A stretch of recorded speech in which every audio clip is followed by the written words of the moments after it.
L'imam Abu Hanifa a dit quoi? Il dit, il n'est pas permis à un musulman de prendre ma parole sans peser ça d'abord sur le Coran et la Sunna. Est-ce que cette parole-là, c'est en conformité au Coran et à la Sunna ou pas? Il dit, il n'est pas permis. Si tu ne pèses pas ça, c'est pas permis pour toi de prendre la parole. Et l'imam Malik, on dit qu'il a dit quoi?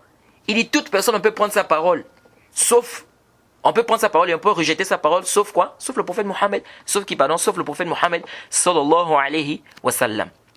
Sauf le prophète Mohammed, sallallahu alayhi wa sallam. Ça veut dire que la parole du prophète, on prend. On prend. Donc l'imam Malik lui-même, il a dit, toute personne, on peut prendre, on peut rejeter, peu importe son niveau de science. On peut prendre ça, on peut rejeter. C'est pourquoi l'imam Shafi'i dit que la communauté, les savants sont tous unanimes. Celui qui a vu la sunna du prophète clair, c'est clair devant lui. Il n'est pas permis pour lui il n'est pas permis pour lui de laisser ça, la sunna du prophète, pour aller prendre la parole d'une autre personne. Peu importe cette personne. Ça, c'est l'imam Shafi'i qui dit. Il dit, si la sunna du prophète est arrivée, il n'est plus permis pour toi de contredire ça avec la parole de quelqu'un. Ça, c'est connu, ça. Donc, on t'a demandé de suivre.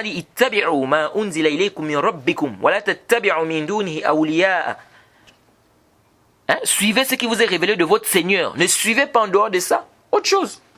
C'est là qu'il dit, suivez ce qui vous est révélé d'Allah subhanahu wa ta'ala. Ne suivez pas en dehors de ça autre chose.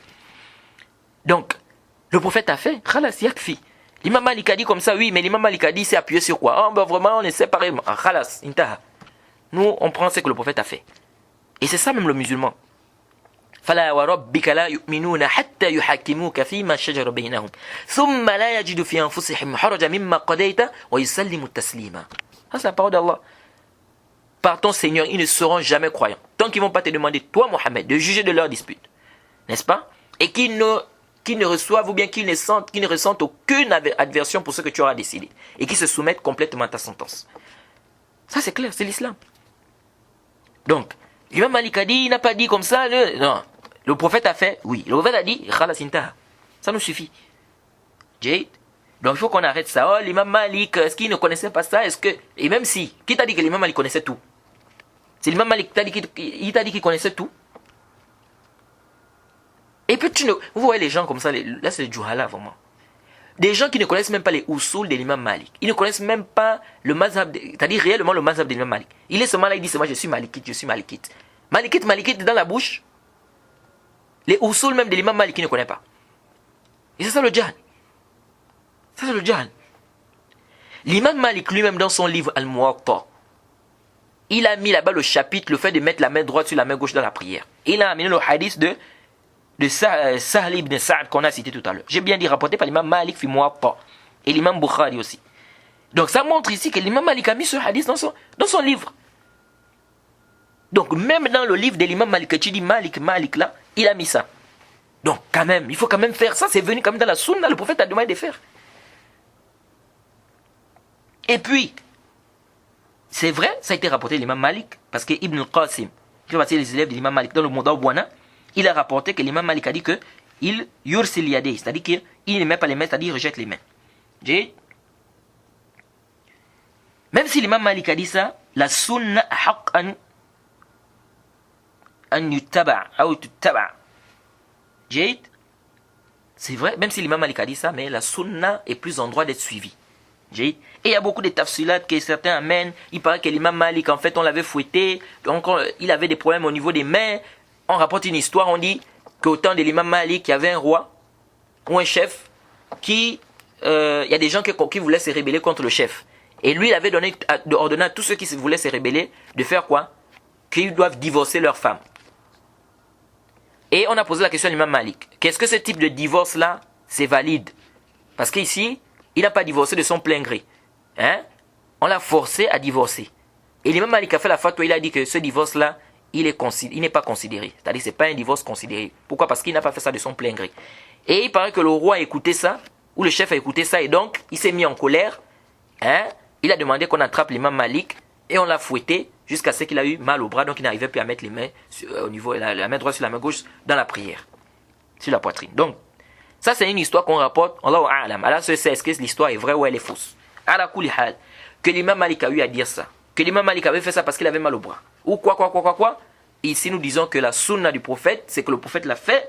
Et ici plutôt la sunna, ici, on voit bien que dans la sunna, ici le prophète l'a fait. Donc ça nous montre ici quoi? Qu'on doit suivre le prophète Mohammed sallallahu alayhi wa sallam, pas les gens. Jahid, quand ça vient contredire les nusus. Jahid. Et vous allez même voir que ceux qui prennent cet avis-là, oh malikite, après ils vont te dire non, l'imam Malik a fait ça parce qu'il avait mal au bras. Mais toi tu as mal au bras. Tu as mal au bras pour faire ça. Oui. Donc là les gens c'est seulement quoi? C'est juste pour suivre, parce qu'on veut suivre, sans dalil. Jahid. Donc on doit suivre quoi? On doit suivre les dalil. C'est pourquoi on dit un savant il peut avoir une excuse que toi tu n'as pas. Il faut faire attention. Hein. Le savant il est mujtahid. Parce qu'il y a des gens qui pensent que quand il suit le savant il est couvert. Non. Le savant lui peut avoir une excuse que toi tu n'as pas. Lui c'est un mujtahid. Peut-être même il n'avait pas vu le dalil, peut-être comme ça, peut-être comme ça. Mais toi, tu as eu le dalil du prophète clair. Il commence le hujja alik. C'est là devant toi, propre. Tu refuses de suivre ça, de suivre ça, mais pour aller suivre la parole. C'est pourquoi l'imam Ahmadi s'est étonné. Il dit, ajibtu min qawm. Il dit, je me suis étonné des gens. Arafu le hadith. Ils ont su le hadith. Wa sihhatahu. Wa yadhabuna ila qawl Sufyan. Mais malgré ça, ils vont quand même suivre la parole de Sufyan. L'imam Ahmad disait ça. Il dit, je m'étonne des gens. Ils voient le hadith, l'authenticité du hadith, mais ils vont quand même suivre la parole de Sufyan. Subhanallah. Donc on doit faire très attention avec cette histoire de ta'assub là, le fanatisme. Et ça c'est beaucoup dans beaucoup de pays là, en malikite. Et c'est même pas seulement les gens qui disent malikite. Vous allez voir aussi certains étudiants qui font le ta'assub aussi de certains savants contemporains. Si tel cheikh n'a pas dit comme ça, il ne prend pas. Oh l'autre, moi c'est le cheikh Oussemin. Qu'est-ce que le cheikh Oussemin a dit? Ta'assub, hein. Donc même si c'est que le cheikh Oussemin a dit là, ça ne tient pas. Lui, il est toujours la Cheikh Oussemin. L'autre là-bas, Cheikh Al-Albani. Donc tout ce que Cheikh Al-Albani dit, il prend. Même si ça ne tient pas, il prend. Cheikh Bin Baz, tout ce que Cheikh Bin Baz a dit, il prend. Si ça ne tient pas. Cheikh Rabi', tout ce que Cheikh Rabi' a dit, il doit prendre. Si ça ne tient, même si ça ne tient pas, il est toujours en train de prendre. L'autre là-bas, Cheikh Fawzan, tout ce que Cheikh Fawzan dit, il prend. Donc même si ça ne tient pas, il est toujours là. C'est quoi cette histoire-là? Et après, tu les vois, ce sont les mêmes personnes qui veulent réprimander les autres. Oh, vous faites le fanatisme des malikites. Mais toi aussi, tu fais le fanatisme aussi. Il faut faire attention, les frères. Hein? On doit suivre quoi? Le hujja. Le musulman doit suivre les dalils. Là où il y a les dalils, il prend. Si le dalil avec le Cheikh Albani, tu prends. Si le dalil avec le Cheikh Fawzan, tu prends. Si le dalil avec le Cheikh Rabi', tu prends. Si le dalil avec le Cheikh Mohammed ibn Hadi, tu prends. Si le dalil avec le Cheikh Abdullah al-Bukhari, tu prends. C'est comme ça. S'il n'a pas le dalil aussi, tu laisses. Tu vas là où il y a le dalil. C'est ça le musulman. Mais maintenant, si tu veux faire le taqlid, ça c'est autre chose. Tu décides de faire un taqlid, tu veux suivre seulement comme ça sans dalil, ça c'est à ton niveau là-bas. Et aussi, ne viens pas débattre. Tu as décidé de faire le taqlid, il ne faut pas possible venir faire les débats.